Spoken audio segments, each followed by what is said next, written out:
Factory studies were interesting. I did two.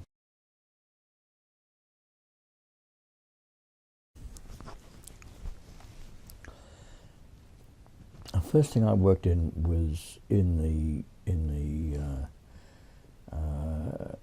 zinc stripping section, the cell room of the lead and zinc mine at Broken Hill, which I think it's recently been re-established.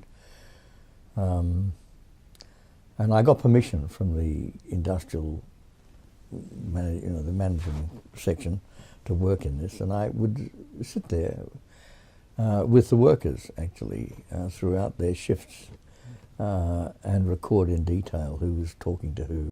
There's a good friend of mine called Johannes Fabian, and we joke that we're the only two anthropologists that began our work studying strippers. Yeah. He was in the Congo looking at a zinc stripping factory and industrial plant, and I was in Kabwe or Broken Hill. And that's where I started, and that was great, and I used to be interacting with these people every day, and after work we'd meet in the beer halls and so forth and drink. They were a tremendous group of people. And I think my first article was written on them. And then I did, as a comparative study, I worked in an Indian-run clothing factory. On municipal workers. The idea was to do the two things in comparison. I ended up only really writing on the clothing factory and in great detail.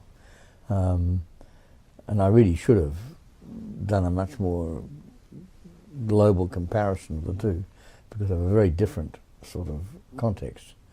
But again, it was basically observational work with interacting with people after working hours in the various contexts that they moved through.